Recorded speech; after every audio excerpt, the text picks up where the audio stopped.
Well, let us begin. We got a big class tonight. My God, part 2. Last week, in our journey of defining the divine, as we called it, we began with the basics. That was the title of last week's class, the basics. And the basics was pretty much what are the building blocks of understanding God, or whatever we know about God from the Jewish perspective. Like, what's the first page of that questionnaire? And I want to review with you some key points from last week, very briefly. Last week, we began with the question, what is God? And we spoke about the principle that we cannot project our human construct and our human structure onto God. We can't create God in our own human image. What we said about God is that God is really unknowable. And we can only know things about God. You remember that? We had this whole thing, you can only, right. And sometimes we have to deconstruct before we could construct in a healthy manner, right? Sometimes you got to break the idols like Abraham did. All right, we said, where is God? We spoke about the concept that it's not that God is everywhere, rather everywhere is in God. The world is not the context for God. God is the context for all of reality, for all of the universe.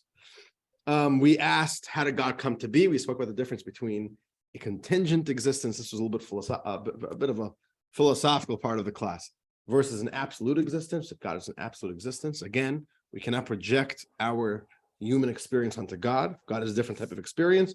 And we also spoke about God's gender. We said that God is really genderless, but within the way he interacts with us sometimes, and usually, he assumes a male role in his relationship with us. That was kind of what we did last week. Rings a bell. Sounds a little bit familiar. A little bit. A little bit. There you go. Okay, so today is his nature. Let's learn a little bit more about God's nature. And this is the lineup of today's questions. Number 1, does God have feelings? Number 2, does God communicate with human beings? Question 3, does God ever act illogically? Question 4, why does God have so many names? And question 5, what is up with the hyphenation of God? What is that hyphen doing in the middle of God's name? 5 questions. We got a long way to go, a big march to do. So let's begin with our first question. All right, without further ado. Question 1 for this evening, does God have feelings? Is God emotional? Okay. Is this an important question? What do you say? I'll tell you something very interesting. You say yes. Why? Because he's done things. This is when we were in the early stages in Genesis, and he was questioned about some of his motives, where he was confronted with the decisions that he was going to make, and yet he changes his mind and is able to be reasoned with. So you're saying about logic or about feelings? Or you feel that they're connected? Right? You're saying right now we're studying Genesis and the reading of the Torah, and Genesis is very heavy with feelings, but why is it an important question? Some people, when they hear the idea of God having feelings, they hate that. It's a turn off for them. God has feelings. Other people feel, no, I want to hear that God has feelings. So what do you say? Understand what I'm saying? no, I still think he has. You're voting. You're voting that he has feelings. Okay. Yes, Pam. That is like a good parent. So if he says, if a good parent wouldn't get really angry with their kids and, oh, you better do this, or, a good parent would be like, well, they're not doing what they're supposed to be doing. And if they need to have a timeout, you don't get angry. No, I want to back up. You're already saying about how God does feelings. I'm even asking, does God even have feelings? What do you say? Is God emotional? We know that we are emotional. You're saying no, he's not emotional. What do you say? He is emotional. Oh, Judaism, we say God's merciful. In prayer, we call God Rachum. He's merciful. So here's the thing. There's a woman who comes to really virtually all my classes, but she told me that she's not coming to this course. So I said, why not? Why not? She said that she read the description and the marketing material, and the way God was described in the marketing material was a very big turnoff for her. That's what she says. And she says, I can't buy into the idea of anthropomorphing God, which means anthropomorphing means projecting human attributes onto God. So you say God is happy, God is sad, God cares. What do you mean God cares about me? God's involved in my life. Like, I can't buy it. That makes no sense. Ridiculous. God is too big for that.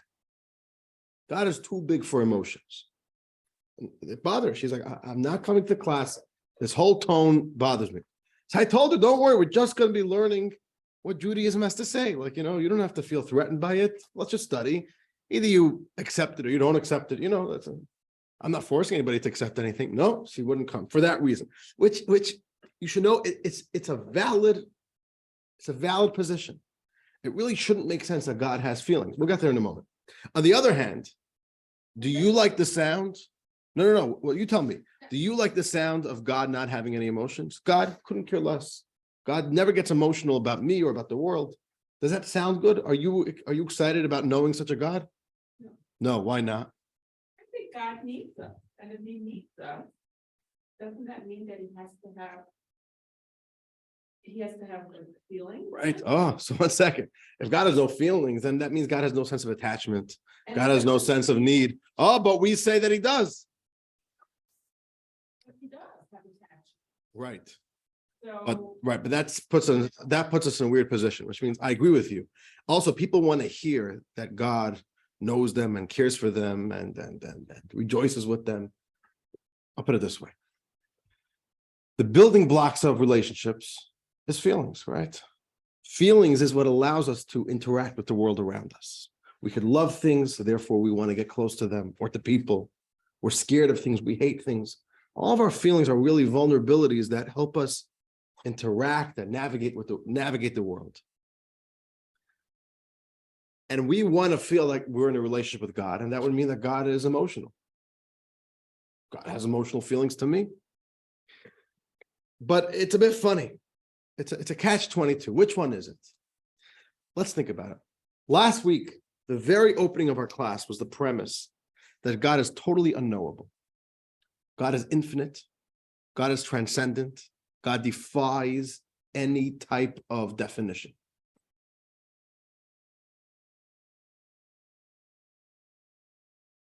Any type of definition that you could even come up with, God is beyond that. So based on that, does it make sense to say that God has emotions? no. No, right? We got a little problem. According to that, it doesn't sound like God should be having any emotions. So let's do some reading. So let's begin. And that is exactly what Maimonides says. Maimonides says God has no emotions. Now, don't worry, we're not done yet. We're not done yet. We're not done yet, right? Sometimes we have to deconstruct before we construct. So let's begin. Let's start with text 1, and Frida, you could read text 1, page 38. First text of lesson 2, page 38. Okay, does God have no emotional roller coaster? God experiences neither anger nor laughter, neither joy nor sadness. God says, I, God, have not changed. Now, were he to be at times enraged and at times elated, he would experience change. Rather, all those emotions are experienced only by those who inhabit bodies that are corporal and therefore spiritually dark and lowly, who dwell in houses of clay, and whose foundation is the dust of the earth. By contrast, the Blessed One is elevated and exalted beyond all this. There you have it. It's logical based on what we believe about God. God is not just a bigger version of me. God is something totally beyond me. And therefore, Maimonides says God has no feelings for 2 reasons. Number one, feelings are definable. Feelings is already a definition. Oh, you are happy, you are sad, you have a range of emotions. But God is infinite and defies all definitions. The infinite God doesn't make sense. God has emotions. And number two, which Maimonides points out, is feelings imply fluctuations. And God is unfluctuating. That's a feeling. I'm happy now. This makes me happy. When I have this, I am happy. Then I'll be sad. That's right. So there's like these ups and downs, emotional ups and downs. That's what emotions imply. And God doesn't have any of that. God doesn't change. That's what the verse says. I, God, have not changed. And a change of emotions is a change. Or in other words, something affects you, something changes you. Can't say that about God. So Maimonides says, okay, no emotions. But, nothing is so simple. Let's read another text. This is from the Bible, from the book of Isaiah. Says the prophet Isaiah. Pam, you want to read? Text 2. I will speak of God's kindnesses, God's praise for all that he has bestowed upon us. Abundant good for the house of Israel, provided in accordance with his compassion and great kindness. God said, surely they are my nation, children who will be true to me. And he became their deliverer. In all their distress, he was distressed. And the angel of his presence saved them. In his love and mercy, he redeemed them. He bore and carried them for all eternity. There we have it, a few verses from Isaiah. What does it sound like? Is God emotional here? According to him. According to Isaiah, we've got lots of, if you even just count the emotions, there's kindness, compassion, distressed, that's 3, mercy and love. You know, there's a good 5 emotions just in these 3 verses here. So here we have that God is very emotional. And really, if you look in the Torah, in the book of Genesis, there's lots of emotions, the whole range of emotions, good and positive emotions, negative emotions. How does God describe Abraham? God says, I love Abraham. Ahuvai, my beloved. That's an emotion. In the times of the great flood, in times of Noah, God is angry and loses his patience with the people of the earth. So we really do see that God does experience feelings. So on the one hand, we say Maimonides says God has no feelings. On the other hand, there are so many passages throughout the Torah that speak of God's feelings. So tell me, what's going on over here? Does he have feelings? Does he not have feelings? Which one is it? So what's the answer? You know, there's the old line. I believe it's in Fiddler on the Roof, but it's an old Jewish stereotype. They say that an arguing couple once came to a rabbi. They came to the rabbi to settle their argument. So the wife presents her side, and the rabbi listens, and the rabbi says, "You know what? You're right." But the husband right away jumps in and says, "Rabbi, you're taking a side before listening to me. You got to hear me out too." So the rabbi says, "Okay, yeah, go ahead. You say your piece." She says his piece, and the rabbi says, "You know what? You're right." And the rabbi's wife is listening to the conversation, and she jumps in and says, "My dear husband, they can't both be right." And the rabbi turns around and says, "No, you're also right. You're right. You're also right." And it's actually a pretty deep line. It's the art of nuance. Things are not so simple. A complex situation, this is right and that is right. You just have to understand how to properly understand the situation over here. Let's talk a little bit about feelings. On the one hand, God does not have feelings. On the other hand, God does have feelings. How do we make sense of that? So let's talk about us as humans. We as humans, we have emotions. And we're dynamic people, which means that as we go through life, things affect us. And every experience we have and every interaction results in an emotional reaction. So we're very tuned into the world, and we're hardwired to be very emotional. We emotionally react. That's the way we humans are. From the moment we're born, we are born with these emotions. God is infinite, and God is beyond being a something, a power, an entity that is tied down to vulnerabilities that what happens in the world personally affects. right? Like, could God have a bad day? It's beyond that. So we have to first appreciate that. It really, God has no emotions. God does not experience emotions the way we do. We cannot say that. God does not have those vulnerabilities. Nothing could affect God in that personal way. God is beyond emotions. Rather, what is it? So what do we mean when we say that God has emotions? This is what it means. In the beginning of time, God created the heavens and the earth, right? That's what the Torah says. Bereshit, bara Elokim. In the beginning, God created the heavens and the earth. And when God created the heavens and the earth, God really created the entire structure of all the universe. He didn't just make matter. He didn't just make grass. God also created time, the concept of time. Before the creation of the world, there's no time, which is very hard to imagine what pre-time looks like, but no time. The idea that there's a continuum of time didn't exist. There's no space. The dimension of space didn't exist. The dimension of space is part of creation. Logic, the whole idea that there's something called logic, and that 2 + 2 logically equals 4. God created logic. God created all these things. So God chose to make a world. Why did God choose to make a world? That's a question for next week. But God chose to make a world. And as part of the creation of the world, God created for himself 7 emotions with which he will interact with the world. Or in other words, God chose to have an emotional attachment to the world. So it's not that God is kind of born with these emotions the way we are. For us, our emotions are a vulnerability.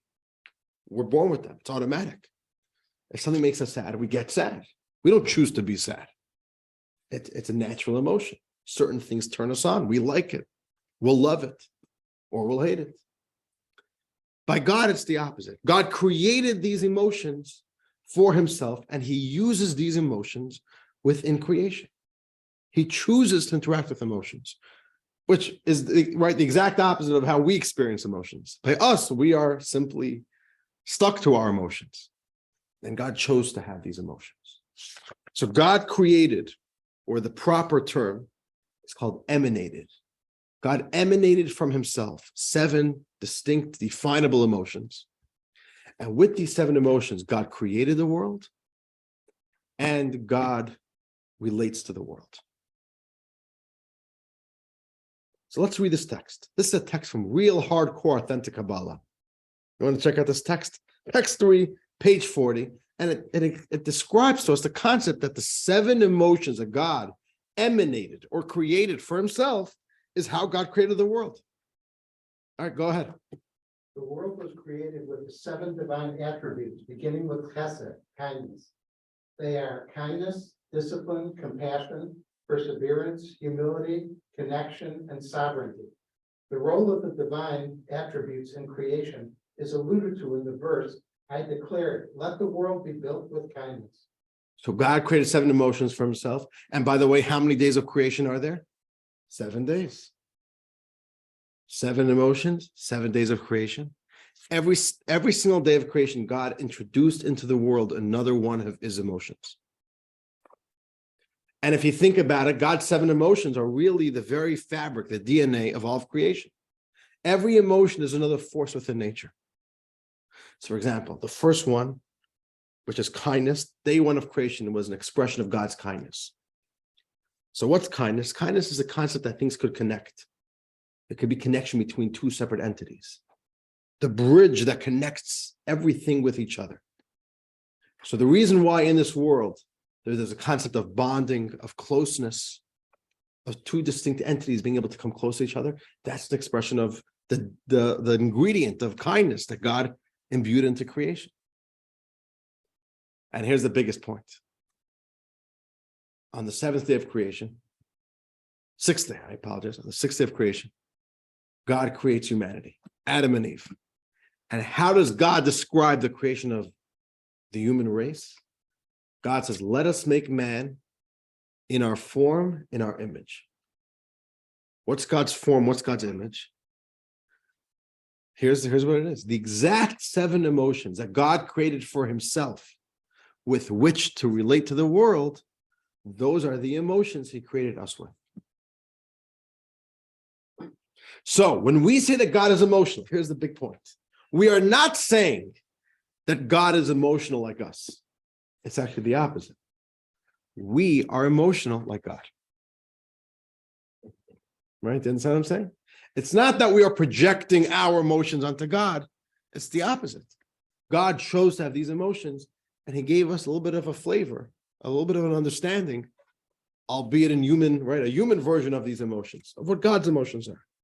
And this is what it is. So we need to know, here's the idea. We need to know that even though God is this transcendent and massive and supreme being and defies any type of description or definition or relationship, we have to know at the same time, God is absolutely emotional about us.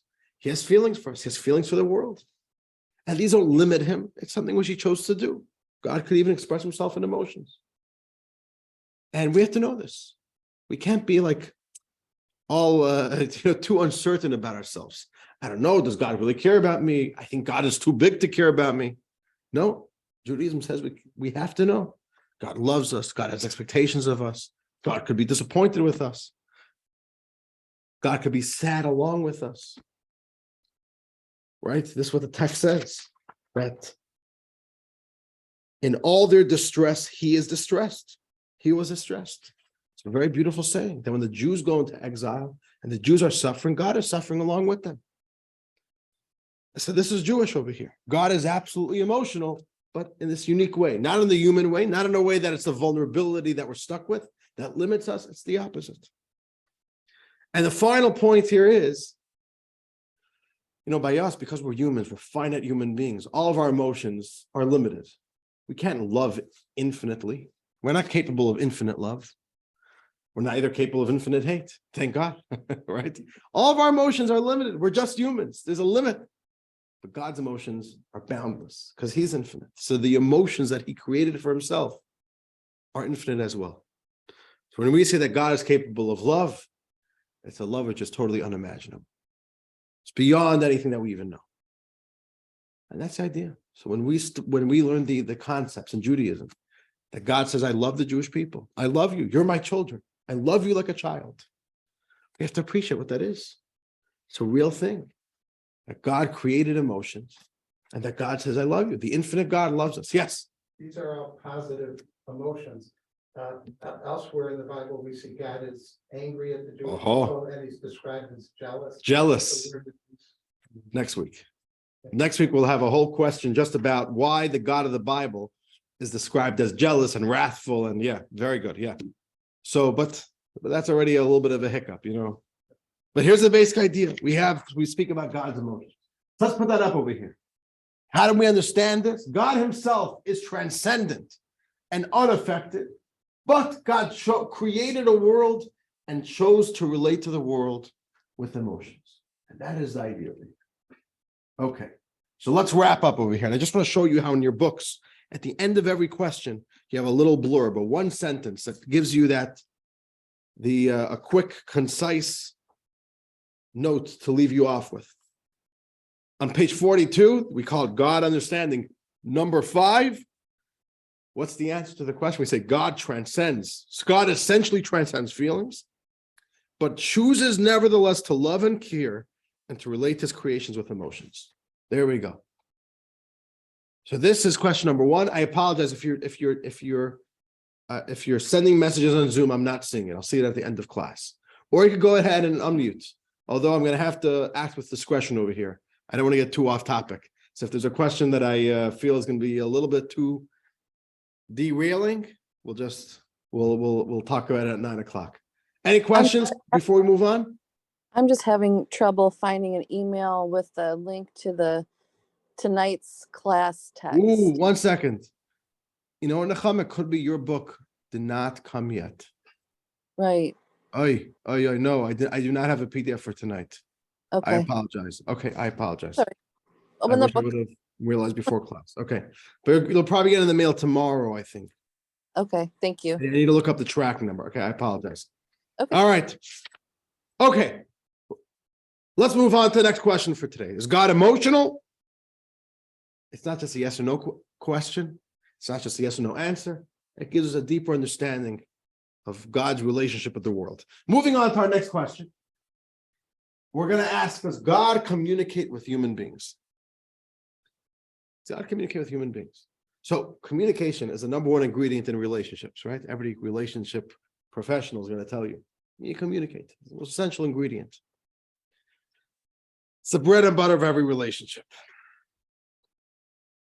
And because we're in a relationship with God, so Judaism tells us, it's very important that we communicate with God, which we do. That's really why we pray. Prayer is a very big part of Jewish daily life.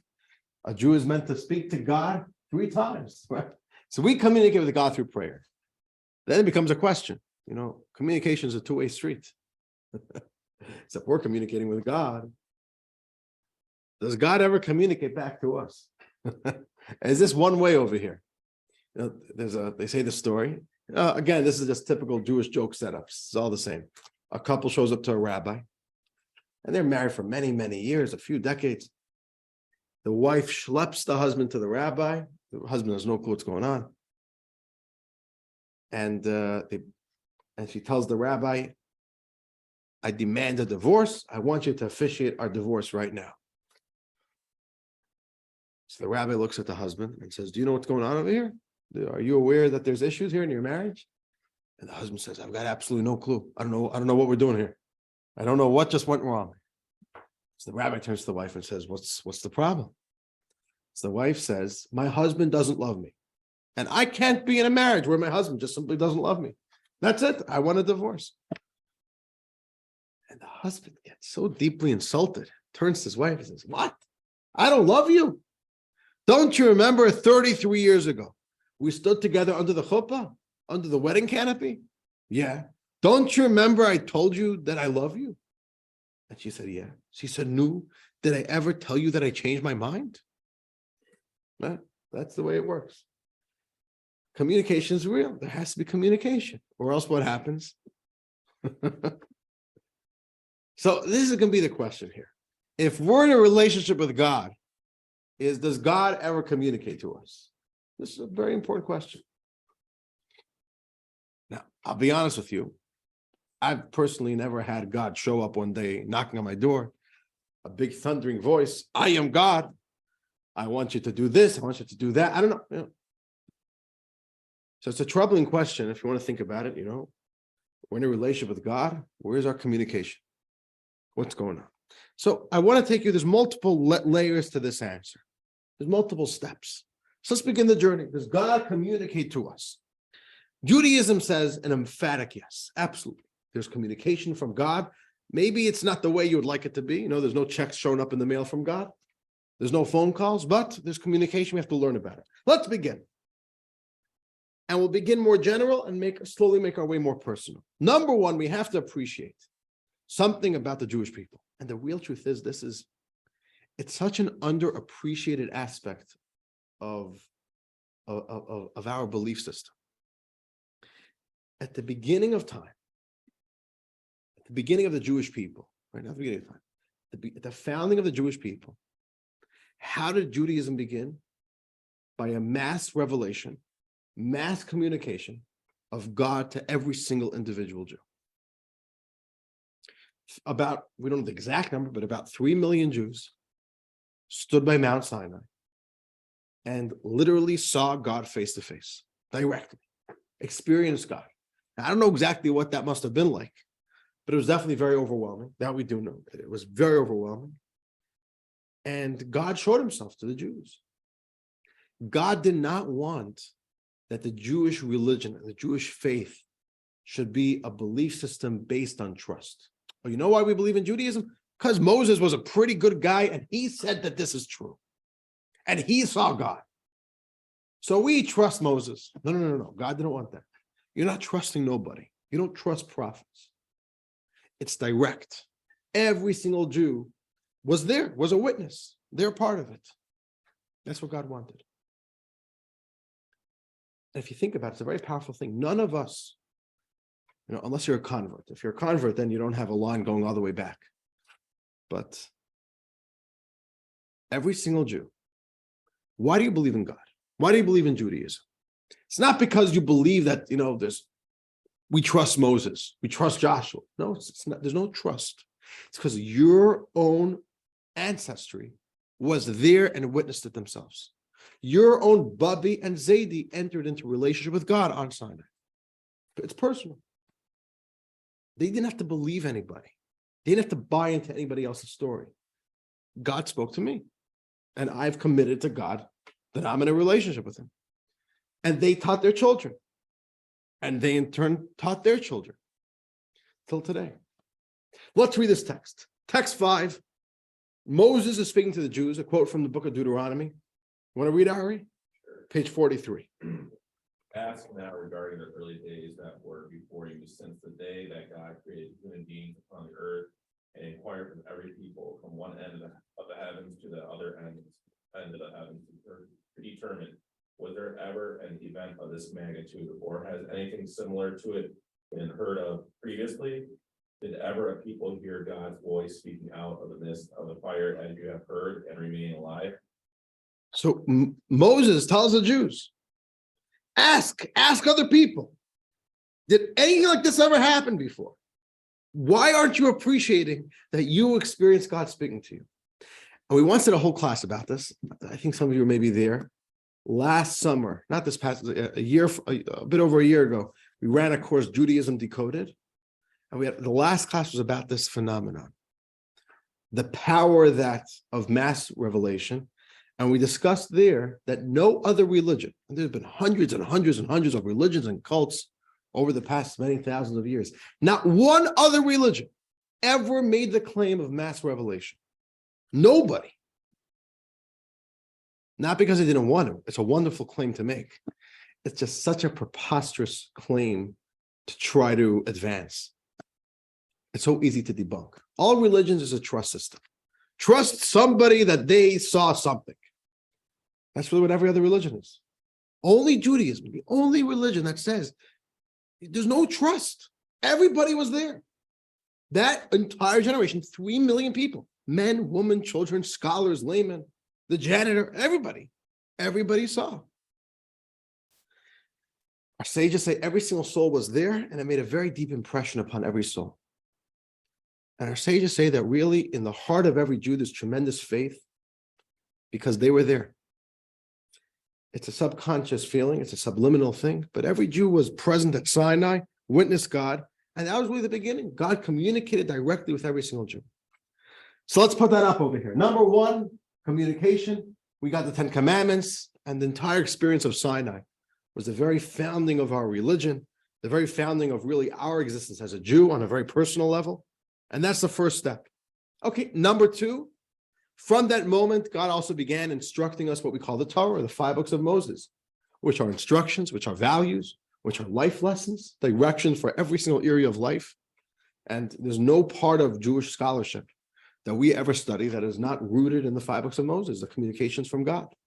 So really, every single time we come to a class, maybe we're not listening to it in God's voice. Does God have a voice? That's a good question, right? But this is God's communication. And by the way, if you look in your books, it's a good time to make the plug. There you go. You have it. You're in your book, your what's that thing called? The bookmark. There you go. The bookmark will tell you a little bit about our next course. It's a very cool course. Very cool course. I don't know how well it's going to do in marketing, but it's a very cool course called Booksmart, which is an expansive overview of the entire body of Jewish scholarship. What is Torah? People hear Kabbalah, people hear Midrash, people hear Talmud, Mishnah. What is this? What's this massive body, this massive organism that we call the Torah? It's an unbelievable course, and it's going to change the way you ever study Torah again, because it gives you a solid understanding of how everything works. Okay, anyways, that's for another time. So we have the Torah as well. The Torah is God's communication to us through Moses. Okay, so here we have this. So we could say at this point, yes, absolutely. God does communicate with the Jewish people. There were some very strong and notable mass communications, mass revelations from God to the Jewish people. Okay, but the only problem is this is very public. What about anything personal? Does God ever communicate with us personally? That's the question. Is it only that God did these few very impressive acts of public mass communication, mass revelation, or is there ever any personal communication? So Judaism says, yes, there is personal communication. And again, multiple steps here. Let's begin the journey. Number one, there's a concept called prophecy. And prophecy is something which is very misunderstood as a Jewish concept. Let's begin with text 7. Text 7 from Maimonides on page 44. Want to read, Marion? This is a short text. One of the foundations of our faith is the awareness that God confers prophecy on humans. Maimonides says it's the foundation of our faith. Okay, prophecy is a big deal. What's prophecy? Now, I'm not a prophet. Just full disclosure, come out of the closet. I'm not a prophet, so I've never experienced this. But prophecy is an experience where God communicates with you directly, personally and directly. Now, it's not like one day you're just chilling in your bedroom or chilling on the couch and all of a sudden God shows up and you're hearing messages, you're hearing voices. Prophecy is something which comes after a lifelong journey of work. But prophecy, when prophecy was available, I'll explain what I mean by that in a moment. Prophecy was something that any Jew could reach. It was like any type of journey. You could become a big athlete, right? You could become a hiker. You could run a marathon if you just put in the work. Prophecy was something a Jew was able to attain if they just put in the work. It took spiritual workout. You have to really work hard to transcend your material, your ego, and try to connect with a more spiritual self. And if you were lucky enough, you would be a vessel that God should be able to communicate with you via prophecy. And prophecy was not a casual experience. It was a very overwhelming experience. It was overwhelming. I think that's just the way to put it. Like, it was traumatic. It wasn't an easy experience. It was a little bit otherworldly. But you would hear something from God. God would communicate with you. And either it would be a private message for you personally to help you advance in your spiritual growth, to help raise you to higher spiritual, divine consciousness or perceptions, or it could have been communal messages for the Jewish people. Now, in our Torah, in the Bible, in the prophets, we know about 48 prophets. There's not a lot. 48 prophets or prophetesses, female prophets. And the list of them is in the appendix of this lesson. The end of this lesson is a very nice collection of some more material if you want to check it out about prophecy. But the Talmud tells us that in Jewish history, there's been well over 1 million prophets. There are lots of prophets. The Bible only recorded the prophecies that were relevant for all future generations. But prophecy was something that really any Jew who put in the work potentially could reach. Now, for some reason, we don't know why, but the Talmud tells us about this, that at the beginning of the time of the Second Temple, God decided that the era of prophecy has officially ended. And after, well over 1,000 years, 1,500 years of a run, God decided no more prophecy. And from then, there's been no prophecy. But until then, the Talmud says well over 1 million prophets walked the planet. It was a very regular thing. If you meet a Jew in Jerusalem in temple times, in the first temple times, it could be a prophet. It could be somebody who's personally been in communication with God in a very, very real and tangible way. Now, I just want to point this out to you. Look at the wording of Maimonides. Maimonides says it's one of the foundations of our faith to know that God confers prophecy upon humans. Really, it's a foundation of our faith. If you had to put together 15 most important things to know about the Jewish people, 15 most important things to know about the Jewish faith, would prophecy really make its way out? You should really know we have had prophecy. Why is it so important? Why is it so foundational to our faith, to quote the words of Maimonides? And the answer is, it's a very beautiful answer. It's so important because it breaks that misconception that we spoke about earlier, that people think God is too big to be involved with me. God is too big to be my personal God. Einstein said this. This is a very interesting quote. Einstein was he was no idiot. He was a smart man. So this is what Einstein wrote in a letter. It seems to me that the idea of a personal God is an anthropomorphic concept which I cannot take seriously. Right? So what does anthropomorphic mean? A puppet is anthropomorphic. A puppet is projecting human characteristics onto just an inanimate object. But you put eyes and you animate it properly. Oh, you're anthropomorphizing, if that's the correct word, a puppet. A lot of nature documentaries are full of anthropomorphy. I don't know if I'm pronouncing it properly. Am I pronouncing it properly? Who wants to help me out over here? Anthropomorphy, yeah, okay, very good, okay. Anthropomorphic, Yeah, it's the adjective. right. Okay. So Anthropomorph. me, I think it's anthropomorphism. fism, okay, that sounds good. Any ism sounds anthropomorph. So like all these, like, the BBC makes these nature documentaries, right? What's his name? Sir David Attenborough, yeah, right, Attenborough. So he'll tell you what the fish are doing and what they're thinking and what they're it's just project, it's all Hakachainik, right? He's just making it all up. You know what I'm talking about? Hakachainik? Hakachainik. Hakachainik means don't it's Yiddish for don't beat the pot. Don't beat the pot. Right, like don't even go there. I don't even Right. know what here is. Don't No, bother. it's don't bang the tea kettle. don't Yeah, bang the don't tea bang kettle, the right? tea Like, kettle. don't- Chinik is a tea kettle. right, a tea kettle. Like, don't pull my leg. So the whole BBC is just, making us feel good, trying to pull us into this fake emotional, that's anthropomorphism. Okay. So I'm just saying, come on, you're going to do that about God. You're just going to make God kind of look like me, oh, God cares about me, God this, God that. No, please, no, that's ridiculous. Which means God is saying, I believe in God, but he's too transcendent. He's not a God that I could relate to. And Maimonides says, no. Foundational to Judaism is to know God is actually a personal God. God did and God does communicate to people directly.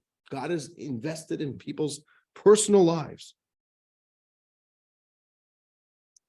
Now, people don't like this. Why did Einstein not like it? Again, it's like the same thing with the woman told me that I told you about earlier in the class. It just doesn't settle well. The anthropomorphic God is too big. You're making God small by saying God cares and God this and God cares what little nobody has to do. Elon Musk, right? He's now a big CEO. He paid the big bucks to become a big, you know what I'm talking about? And his heads are rolling there, right? Anybody related to anybody who got fired? I don't know. But here's the interesting thing. Did Elon fire any janitors? Probably not, right? He's too big for it. That's the thing. That's what people say. I'm like a little janitor. God is going to care about me. If God cares about the big shots, I get it. Me even? So people think it makes God small. And Judaism explains, Maimonides explains this. No, it doesn't make God smaller. It's a mistake to think that God is too big. Because if you ever say God is too big for this, you know what you are doing to God? You are limiting God. You are saying, oh, God can only fit in big places. He can't fit into small places. That doesn't fit God's definition of infinite. Infinite means he's infinitely great, and he can even be small like anything. He could even fit into your heart, which you spoke about last week, one moment. Yes, go ahead, yeah. Using the existence of prophets to prove that God can speak to individuals, those seem very limited because number one, there were relatively limited number of prophets, and number two, it stopped at a period of time. Right, but that is the very first frame of reference that gave us as Jewish people this type of understanding. God didn't just do mass revelations, but God is in tune to private individuals. And we're going to learn how God even communicates with us privately in a different fashion. We don't have prophecy. We're going to learn about it. Don't limit God. God is even big enough to be in the smallest place. God is even small enough that a small child can have a relationship with God. That's how great God is. Doesn't limit God. Or in other words, the way the Jewish philosophers say it, God is not just transcendent, God transcends transcendence. Calling God transcendent is actually placing a limitation on God. Oh, God is infinite. He's not finite. Oh, you just put a limit on God. You just said he's not this. No, God even could have a relationship with people. And this really brings us to the very essence of what we're getting to over here. That this is the heart of our understanding of God. That God personally relates to people. Right? A Jew must believe that God communicates with individuals, with lowly human beings, with me and you, and that God's infinity means that he transcends transcendence. So as great as God is, that's also how small God is. And it doesn't make him smaller, it makes him greater. In the words of our sages, you know where you find the greatness of God? In his humility. In the small places where you find God. That actually shows the greatness of God. You can even think about it like in terms, imagine Einstein, we just quoted him, so let's use him. Did Einstein ever, come to peace with that? I don't know. I wonder if, I really wonder if people really knew who he was on the inside. He's a landsman. He lived in Princeton, and I'm a Princeton boy. I come from Princeton, New Jersey. I hail from Princeton. I'm from Vineland, New Jersey. Okay. You know Vineland? Yeah. A little bit more north, right? South, go south. Oh, south? Jersey. Well, like near which areas? Twinkling in Atlantic City. Oh, wow, real south. Oh, wow, that's like 2-3 hours away. Okay, all right. Okay, good. So this is this idea. So talking about Einstein. Einstein could speak to big people. Okay, no problem. Did Einstein ever speak to little children and lift them up and inspire them and enlighten them? He would probably say, I don't have time for it. But if he would do it, would that belittle him? Or would that actually bring out a totally new dimension of his greatness? Real greatness could even be found and can even seep into the smallest place. Don't limit God by saying his own. This is what Maimonides is saying. It's so important to know this. And this brings us to the idea that there's even very personal communication. Let's make it very personal. I'll tell you very honestly, I've never had prophecy. I've already told you that. And I've never heard God speak to me directly. But here we have this big idea that, this understanding that God communicates is very important. It's very real. So what does this look like? This is what it looks like. In Judaism, in Jewish writings, the Mishnah speaks about this, the Talmud speaks about it. There's a phenomenon called a bas kol. A bas kol. A bas kol means a heavenly voice. Heavenly announcements, like the heavenly PA system. And according to the Talmud, on a daily basis, there are multiple announcements being made in this form called a bas kol, a heavenly voice. So here's one quote from the Ethics of Our Fathers, a very classical text. And let's read it. So Frida, you could read text 8a, page 45. 8a. We're not doing all the text over here, else we'll be here till 11:30. Okay. Proclamation to Sinai, each day a heavenly voice issues from Mount Horeb Sinai and proclaims, woe to the creatures who insult the Torah. All right, Mount Horeb, which is another name for Mount Sinai. Every day, of course, has a mountain upon which we receive the Torah. Every day, a heavenly voice comes out booming from the mountain and has a whole bunch of things to say about Torah. The first thing he says is, woe to the creatures who insult the Torah. And he has some other nice things to say. It's a very interesting little daily announcement he makes. Okay, have you ever heard this heavenly voice from Mount Horeb? No. Well, we don't hear it. If somebody says they did hear it, I don't know. we got to go check them out. To be blunt, I don't know. You're hearing voices. Fact is, we don't hear this. You can't go on YouTube and heavenly voice from Mount Horeb and get a record. No one never heard it. I'm just a little bit of a Michiganer, right? We got to be a little bit worried if somebody says they heard it. So the question is, so what's the point? What's the point of a heavenly voice if nobody even hears it? What does it do? What does it accomplish? And there's multiple bas kols that are going. The Talmud also says every day there's a bas kol, a heavenly voice, which says, return, children, return. Call to every single Jew to come closer to God. Okay, sounds wonderful in theory. No one ever heard it. So what good does it do? So the Baal Shem Tov asks this question, and he gives a really fascinating answer, which on a personal level, I really connect with this. And this is text 8b, page 46, and Pam, you could read from the Baal Shem Tov. Our sages state The daily divine announcement warns against shaming the Torah. But if this proclamation remains unheard, then what purpose can it possibly serve? We cannot suggest that this announcement is audible to the human ear because that would contradict our own experience. Who can claim to hear heaven's proclamations? And which fool would believe individuals who claim that they do instead of labeling them as false prophets? Labeling them as false prophets. Therefore, if the announcement cannot affect positive change, what is the benefit of its issuance? However, this announcement does not involve actual words. For speech is a physical phenomenon, and there is no physical verbalization, nor are there audible sounds in heaven. Rather, the announcement is issued in the dimension of thought. These thoughts travel to humans on a daily basis and translate into seemingly spontaneous thoughts of repentance that are actually caused by the daily divine proclamation. Very interesting. It's such an interesting concept.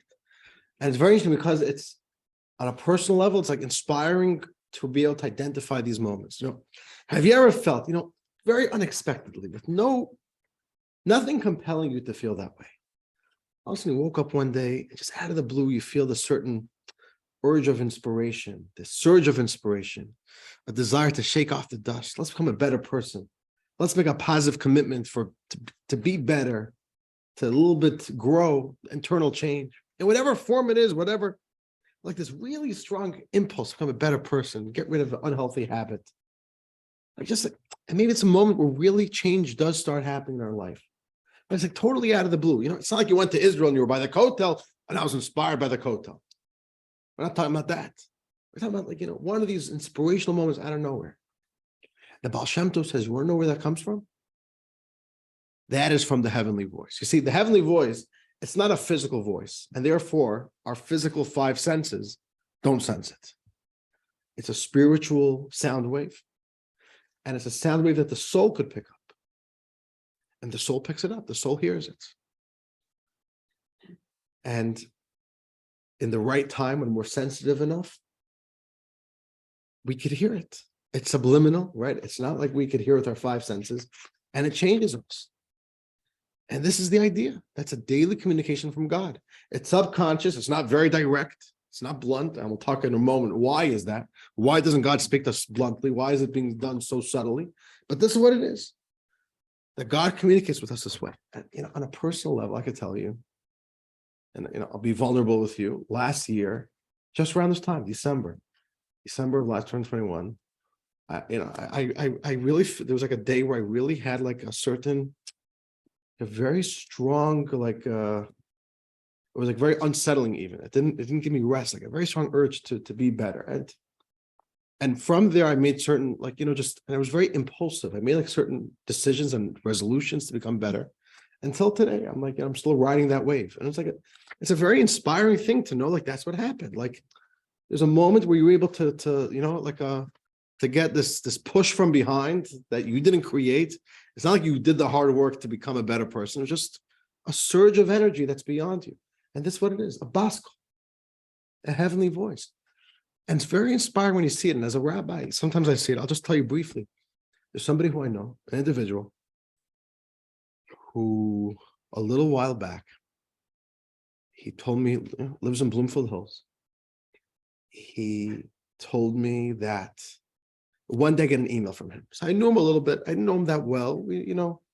We're acquaintances. I get an email one evening from him. He says, Rabbi Dubov, I want to speak with you. When could we talk? The email sounded like ominous. It was like a little bit funny. I was like, it didn't sound relaxed enough. It sounded very, I right away called. It was like 8 o'clock at night. He didn't answer the phone. I was like, it got me unsettled. What's he, what is this always? The next day we speak, and he starts telling me this whole, he said, I want you to know, Rabbi, that my entire life I've been turned off from Judaism. I never liked Judaism. In college, I had absolutely nothing to do with Judaism. When I got married, okay, you get married, you have to belong somewhere. He says, I did the tour in the whole Metro Detroit. I went from Reform Temple to Reform Temple, and nothing in Judaism. I don't connect with anything. Nothing talks to me. From my perspective, I'm like, I'm comfortably. He says, something just happened in me. Something stirred me, and I want to start learning. And I want to get connected somehow. And it's very important to me that Judaism is very important. And like, he's in his 60s, a successful businessman, and just out of the blue. So I said, of course. I said, we started learning together. And he always tells to me, he always thanks me for introducing him back to Judaism. But it wasn't me. I wish I could take the credit. It was all his initiative. One day, all of a sudden, he felt this urge after 60 years. So what is that? How do you describe that? And this is perhaps a little. So when we feel it, we have to be able to appreciate it. It's a very powerful moment that God is communicating to us through these heavenly voices. And sometimes if we listen closely enough, we could feel it, we could sense it. But there's one last, I actually want to put this is unbelievable. There's a woman who is growing in her Judaism, a young woman, and she wrote to the Rebbe, to the Lubavitcher Rebbe, that she feels at a loss and she wishes God could personally guide her.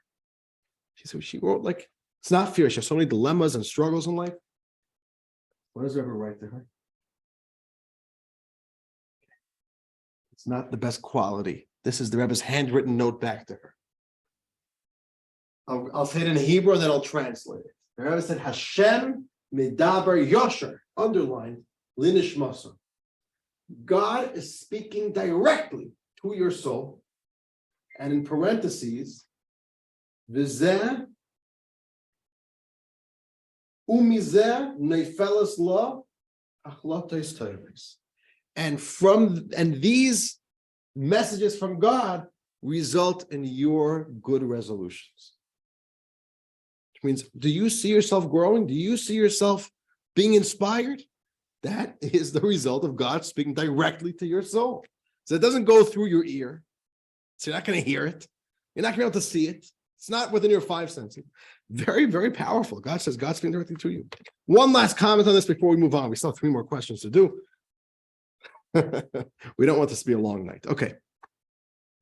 One last point is the idea that there's something called hashgacha pratis. That's Hebrew. Hashgacha pratis means divine providence. What divine providence means is that God orchestrates everything. Nothing in this world happens at random. God is personally invested and animating the world, and every single thing that happens is by divine plan. And one of the ideas within this concept of hashgacha pratis, divine providence, is that everything that God shows you is a message. You have to decipher it. But there's a belief in Judaism that every single thing that a Jew sees or hears is a personal message from God for you. And all you have to do is be in tune to it, listening closely, be very observant, right? In the literal meaning of the word, observe the world around you. Everything is for a purpose. God is showing you things. Today in social media, there's a concept called targeted ads, which means that, if you are a business, what are you selling? You're selling shmatas. So you want to advertise your shmata business? What do? So you can either go buy a billboard, but a billboard, you pay for a billboard on a highway, you don't know who's seeing it. And maybe none of your clientele is seeing it. Today with social media, Facebook figured out this way that they only show ads to the people who are likely to be interested in it. So when you go on Facebook or Instagram or your social media, the advertisements you see there are not the advertisements your next door neighbor has. Each one's, it's called targeted ads. So God is also targeting us with ads as well, targeted ads from God. Anything we see or hear or perceive, it's a direct personal message for you. And I want to show you a little video, right? Every class I make sure to show a little video, something nice and inspiring. So there was a professor, he passed away by now. He wasn't just a professor, he was a professor at the University of Minnesota. He was a scientist. He was a cutting edge scientist. literally on the cutting edge of science in the 1960s and 70s. He worked for NASA, and he was literally starting to research for life on Mars before anybody even thought about it. Before anybody even thought about going to the moon, he was already looking for life on Mars. He was in microbiology. He was cutting edge stuff. He was a Jewish professor. He was not religious.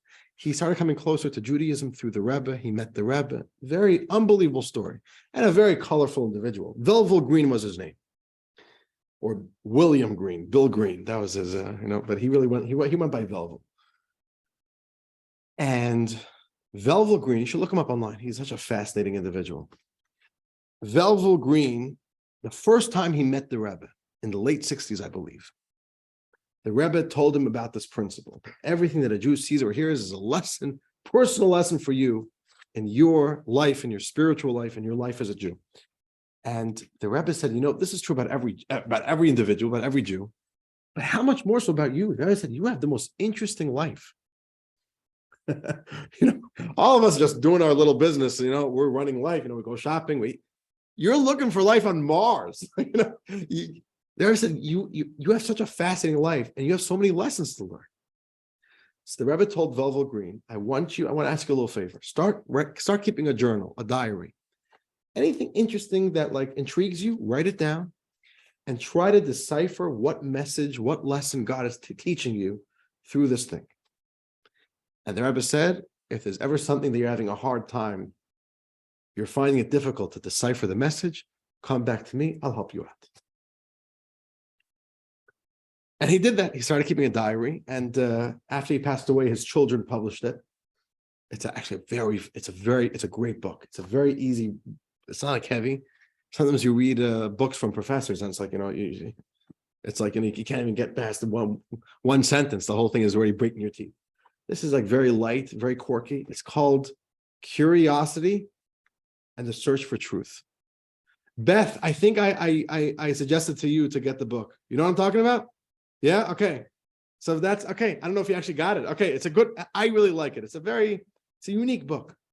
So I want to play a little video of when he approached the Rebbe about something that really intrigued him within the world of science, within the world of space exploration as a scientist for NASA, but he couldn't figure out what the message is. What message is God telling me? So he brought it to the Rebbe, and this is what the Rebbe told him. So here's a little video, and here we go. Professor Melville Green was a scientist at NASA, an exobiologist who looked for microbes in space. He would often talk to the Rebbe about his work. The Rebbe once shared an important lesson from space travel. To slip the surly bonds of Earth and launch a rocket into space, an immense amount of fuel was needed. But to hold all that fuel, the rocket needs a giant tank. And to lift the weight of that giant tank, you need even more fuel. So now you need an even bigger container. And it goes on. Scientists were at a loss. And the way the scientists solved this conundrum, the Rebbe exclaimed, can teach us all a lesson in how to serve God. The scientists created the Saturn rocket, a multi-stage rocket made of detachable parts.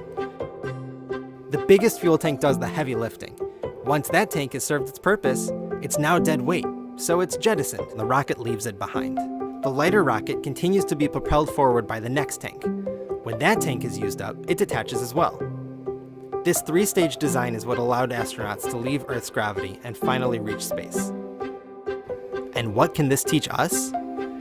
The Torah tells us, educate the child according to his way. Education can't remain stagnant, but must grow with the child. When a kid is little, you may offer him candy or other trifles as an incentive. When he gets older, his desires are less petty. Perhaps the incentive is a bike. When he matures more, reaching adulthood, his goals and incentives change as well. You wouldn't offer a grown-up candy. What propelled him forward in his youth is now dead weight, holding him back from his goals. Every day is a new day, and our goals must be set higher, and the path to get there must grow accordingly. When our goals grow with us, we can blast off to the stars.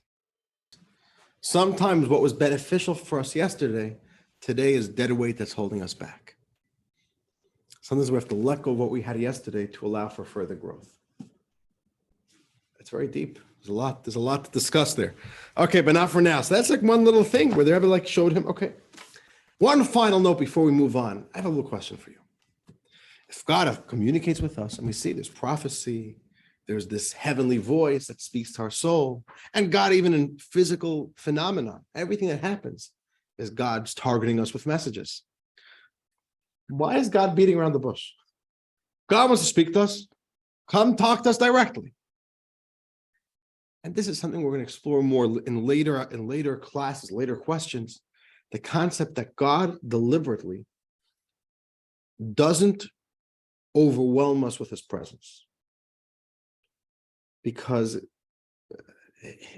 if God was real, life couldn't continue.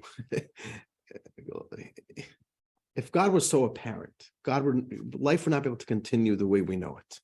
We wouldn't have free choice. There would be no struggle. There would be no search. It would be forced upon us. We'd turn into angels.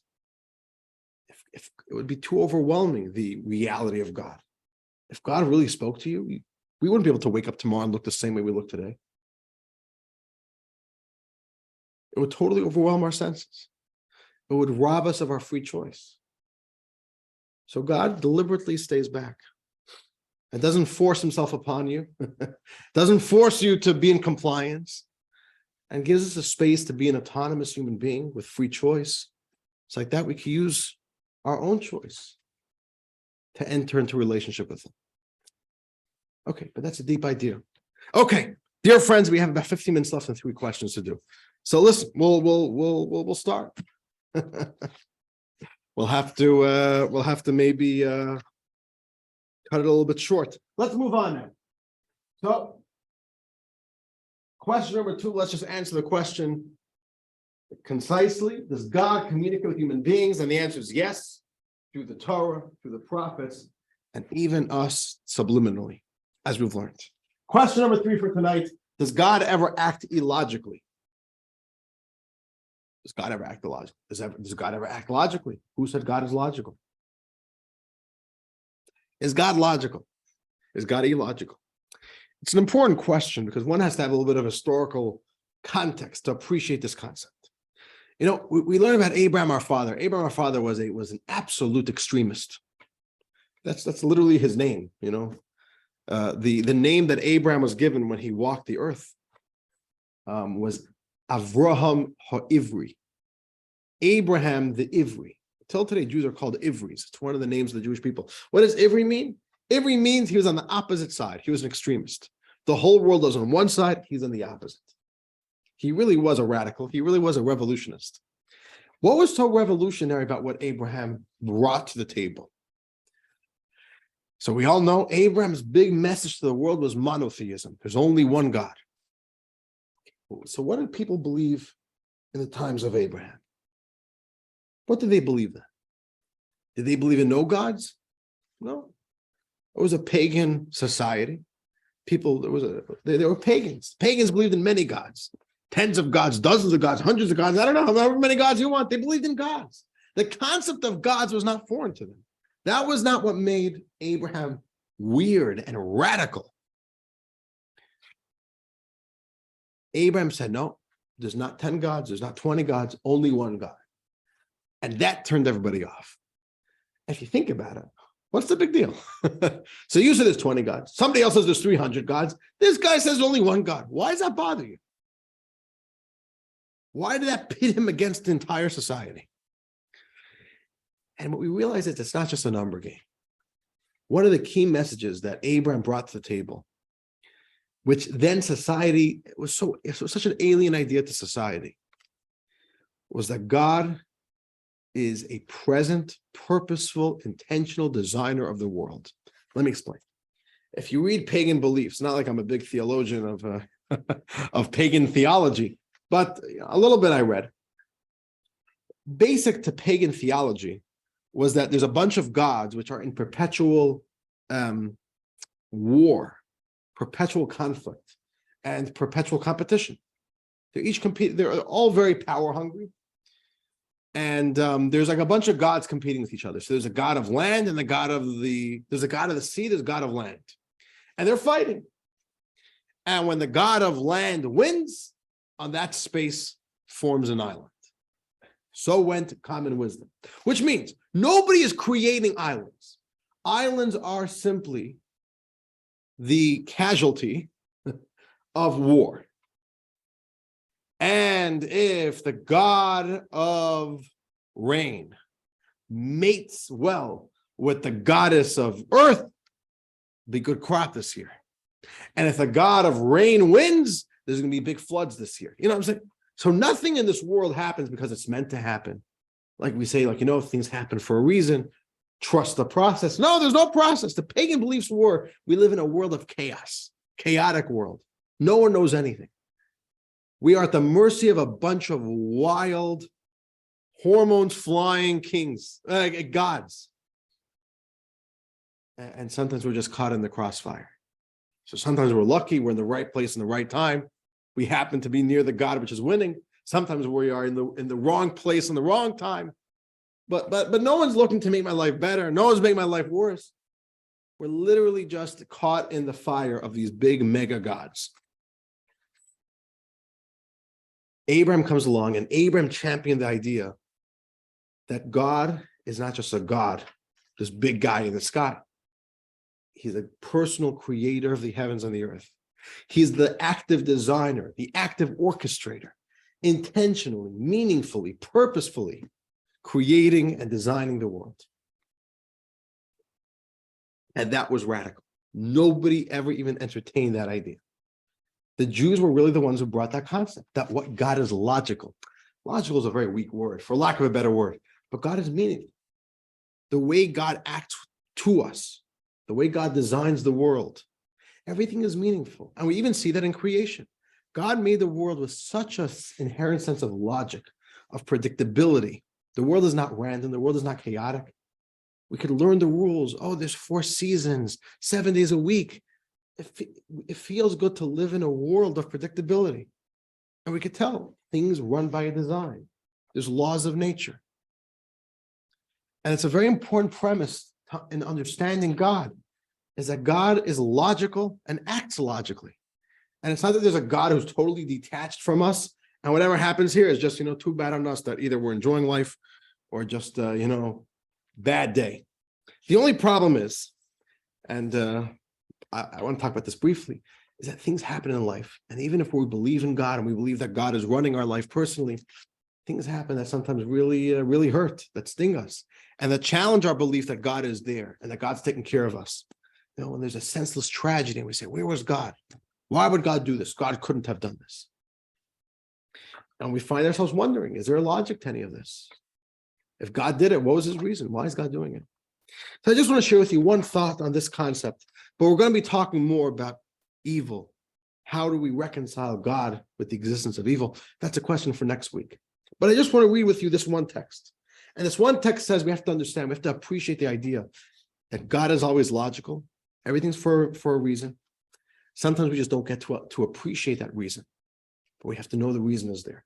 Let's read text 9. Jeff, are we by you? Text 9, page 48. Certainly, the testimony of the Torah regarding creation, that it is very good, is true. However, this is only stated from the unbounded perspective of the Creator. In man's finite, limited view, the absolute good in creation is not apparent. The contrast is striking and undeniable. To what might this situation be compared? To a person who views a beautiful tapestry, the work of a fine artisan, which contains woven into it on its front, a representation dazzling to the eye. To our great sorrow, we see this image that is the world from the obverse side. Can such a sight become a sublime aesthetic experience? Thus, we are incapable of comprehending the panorama of reality, without which one cannot uncover God's master plan, the essence of the works of the Holy One. See, it takes humility to appreciate the idea that maybe something is logical, maybe something is meaningful, but I simply don't have enough context. I don't have a wide enough vision to appreciate this. I have such limited vision, and therefore I can't understand, I can't appreciate it. Here's a little analogy. Imagine you are deeply invested in a movie, not just a movie, a running TV show. Many episodes, many seasons, it's been going, and you're invested in the characters and the storyline and the drama, whatever. And imagine somebody walks in and joins you for 5 minutes and says, "Meh, I don't know, I don't get this. This is really not that interesting. I couldn't understand why this character is doing this and what's the significance of this, and starts kind of just downplaying the whole thing. What would you say? Tell that guy, you know, you're an idiot. If you want to give an opinion, become educated, start from the beginning, from the show, and then you'll appreciate what's happening over here. A little bit of an idea, you know, when you only see such a limited field of vision, you really can't see much. You can't appreciate much. But that's the idea. The very important point over here is of the logical nature, the meaningful nature, the way God interacts with the world in a very meaningful and logical and thought out way, which is very revolutionary to Judaism. We were the first ones to introduce the concept of a world by design. The whole idea, you know, trust things will work out. It's a very Jewish message. Nobody ever said those words until Abraham walked the earth. It's very revolutionary if you think about it. Okay, moving on. Let's move on over here. Okay, we're not going to do all this stuff over here. There's lots to look at here. Okay, but question 4. Question 4, why does God have so many names? Very interesting thing. Most people have one name, maybe 2 names, and there's consistency. God has a lot of names. Just a little example. Let's just take a look over here. Page 55. This is 2 verses from the dialogue of Moses and God at the burning bush when the Jews were in Egypt. And God tells Moses, go tell Pharaoh, go, please, you know, let my people go. Let my people go. And Moses challenges God and says, I'm going to go to the Jews and tell them that God is taking them out of Egypt. They're going to want to know what your name is. What's your name? So let's just look over here. Text 12a, I'll read. Elohim spoke to Moses and told him, I am Yud, He, Vav, and He. That's the 4-letter, the holiest name of God. 4-letter word, which is comprised of a Yud and a He and a Vav and a He, which in the English language is referred to as a tetragrammaton. Right? You know that word? Tetragrammaton? You ever bumped into that word? Tetragrammaton. That's the official word. You know what's called tetragrammaton? I was actually wondering, why is it tetragrammaton? Who made that up? Tetra in Greek means 4. Like Tetris, same thing. Because every Tetris block is made out of 4 blocks. That's the whole game. It's 4. So tetra is 4, and gramma means words or letters. 4 letters. I guess it's actually a pretty appropriate name. The 4-letter name of God. So Elohim says, I am the tetragrammaton, Yud, He, Vav, and He, which, by the way, the scholarly way of referring to this name is Havaya, the name of Havaya, which is basically the same 4 Hebrew letters, scrabbled. It's like that. It's not God's name, but you refer to it because we don't say God's name outside of a holy context. We don't say it in conversationally. So, okay, we already have 2 names, Elohim and Havaya. Right? You just move the Y and then you have Havaya. Okay, text 12, and now let's look at the next page. Page 56, 12b. God says, I appeared to Abraham, Isaac, and Jacob as Kel Shakai, and I did not make myself known to them by my name Havaya. So, what's going on here? First of all, the Torah says Elohim is speaking. He says, I made myself known to the patriarchs as Kel Shakai, but I'll let you know that my name is also Havaya. What's going on over here? All these names. What type of business is this? And in Judaism, we have 7 names of God. There's 7 names of God. So what's this business of God having so many names? So let's read. On these verses comes the Midrash, our sages, and tells us like this. Want to read, Ari? Sure. All right, text 13, page 56.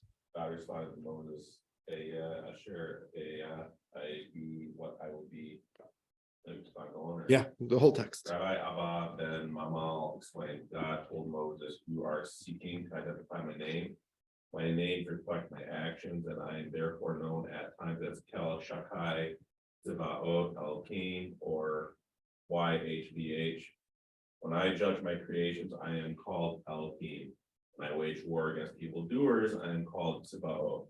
When I suspend the retribution individuals deserve for their sins, I am called Kel Shakai, and when I act compassionately with my world, I am called Yud He Vav He. What's God saying over here? God's saying, want to know my name? I have no name. You can't give God a name. A name represents somebody's essence. I am Levi. You are Frida. This is you. This is me. This one name that defines you. God says, I've got no name. Humans can never define me by a name. So rather, what's a name?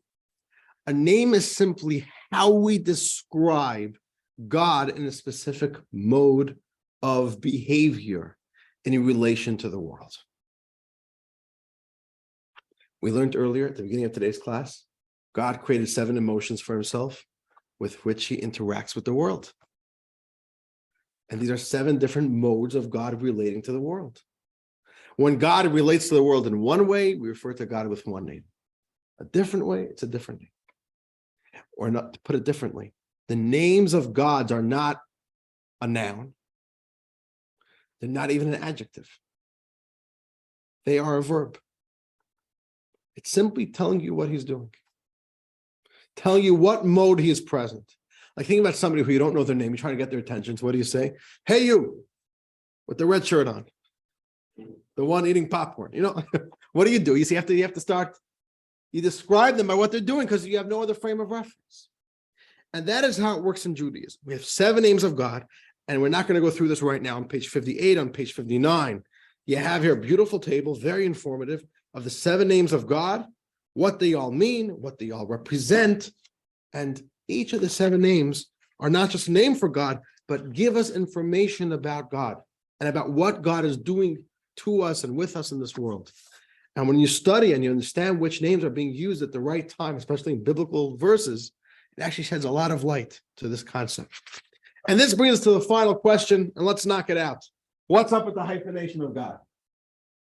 Okay, let's just look at this over here. We say God is beyond names, and in order for created beings to identify with God, we describe God simply based on our interactions.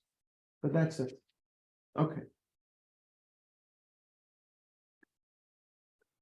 When we want to refer to God directly, what do we say? We say you. No name, just you. And when God showed up to us at Mount Sinai, how did God introduce himself? What's the first word of the 10 Commandments? Anochi, I. Just me, no name. So there's all of God's verbs, the way he interacts with us, and then there's beyond that, but there's no name for that. All the names are. Okay, moving on to the 5th question. What is up with the hyphenation of God? So in Jewish tradition, even in the English language, we write, right, God is not a Hebrew word. It's not like, I don't know who made up the word God. It doesn't come from like a holy place. But when we write the word God, G-O-D, Jewish tradition, take out the O, make a dash, a hyphen, and that's how you do it. But grammatically, there's no way that's correct. You don't take a requisite letter and put a hyphen there. Replace it with a hyphen. It's just totally incorrect. So what are we doing with the hyphen in God's name? So here's a little bit of history to conclude today's class. All right, I'll go for 3 minutes over. Don't worry. You know, I'm not keeping you here for a long time. So in a month from now is Hanukkah. Hanukkah, 2nd century before the Common Era, a little bit over 2,000 years ago. The Jews are living in Israel, in Judea, as it's called. The Syrian Greeks come in and invade, and you know, there's a lot of tension there. And the Syrian Greeks are trying to destroy the Jewish beliefs and the Jewish religion. Now, it's very interesting. People don't know this. One of the decrees that the Syrian Greeks enacted against the Jews is that you're not allowed to say the word God anymore. Because the Jews are very used to saying the word God a lot. We say Baruch Hashem, thank God. We say with the help of God, if God wishes. We have all that. We're Jews in general. Saying the word God is really part of our colloquial vocabulary. We're always invoking the name of God. And the Syrian Greeks really hated that. They just said, if you say the word of God, capital offense. Okay. It's one of the things they were after. When the Maccabees, which are really the real name for the Maccabees, were the Hasmoneans or Hashmonoim. That's the Maccabees, like an American term. The Hasmoneans, Hashmonoim. When the Hasmoneans defeated the Syrian Greeks, they wanted to celebrate. And what they did was they instituted that now God's name should be written on every document, even a business document. Let's read this. Text 15a, and Marion, you can read this, page 63. Interesting piece of Hanukkah history. The Syrian Greeks States decreed that the Jews were prohibited from uttering verbal references to God. Conversely, when the Hasmonean government proved powerful and triumphed over the Syrian Greeks, they instituted the practice of mentioning God's name even in ordinary legal documentation. It thereby became customary to write in year such and such of Yochanan, the high priest of the sublime God. All right, so even a business document all of a sudden now starts always mentioning God. You would think it sounds like a really good idea. Ends up that the sages hear about this, that the Hasmonean Maccabee fighters, this is what they're doing, and the sages throw a fit. They're very upset. They say we got to abolish this rule. No writing God's name in documents. Why not? Why are they so against it? Everybody thought the rabbis would be so happy. It sounds like a very nice religious thing to do. No, rabbis say no. Why not? Marion, read this text also. Text 15b on page 64. When the sages heard about this practice, they protested. Once the debt is paid and the document's usefulness has expired, it will be thrown onto the trash heap. The sages annulled the Hasmonean ordinance and celebrated by establishing that date as a minor festival. There we go. So the sages wanted this practice totally abolished. You know, it's something very, very interesting. In the 80s, could be some of you remember this, mid-80s, there was a guy from Texas, I believe Dallas, and in an act of demonstration against some policy in the United States, he burnt the American flag. I think he did it on his lawn, like, he just burnt it, whatever, a little bit of a public statement. Okay, but according to Texas state law, if you deface an American flag, you are subject to a $1,000 fine and 1 year in prison. And he went to prison for burning a flag. And it went all the way to the Supreme Court. Now, is this violating his constitutional right of free speech? Is burning a flag protected by the First Amendment? It was a pretty split decision, ultimately, 4-5. And the majority ruled that no, it's protected and he has to be freed right away and the state can't fine him. But the Chief Justice, which voted that he's protected, this is protected speech, he still wrote this. This is what he wrote. Chief Justice writes that the flag has come to be the visible symbol embodying our nation, and that Americans regard it with an almost mystical reverence. Think about it. What's a flag? Just a piece of polyester, a little bit of white, blue, red. Come on. This is mystical thing. That's the way it works. We can all understand. And most countries have this concept. There's something called a flag code. A way you treat a flag properly. There's a way to do it. Do you know, according to the United States flag code, you're not allowed to throw a flag in the garbage. If you want to throw it away, I understand. Do it in a proper way. And that's, we all understand this concept. And Judaism has the same thing about the name of God. The name of God, even though it's just a name of God, and even if it's in a different language, it's like a flag of God. It references God. It represents God. And we have to always make sure that we're handling it with the proper respect. And therefore, Jewish tradition says, if you're ever writing the name of God in any language, do it in a way that shows we're not going to write it out fully, just in case this piece of paper ends up in the garbage. That'd be disrespectful. It's wrong. And therefore, outside of like a very, like a siddur or a Torah scroll or a Torah book, the name of God is always going to be written a little bit in code with a dash instead of writing it out explicitly. And this is a way of always remembering to have respect and to always appreciate the distance. God is transcendent. God is greater than us. God is holy. You have to treat it with the correct reverence. Dear friends, it's 9:05. With that, we conclude today's class. We got 5 more questions in. We're 9 out of 25 questions into this course. Next week, next Wednesday, lesson 3, we'll be going into what's called his reasons. Let's get to understand some of the why questions about God. Coming up next week, I want to wish you all a wonderful night. All right, this has been wonderful. Thank you all in person, on Zoom. I look forward to seeing you all next week.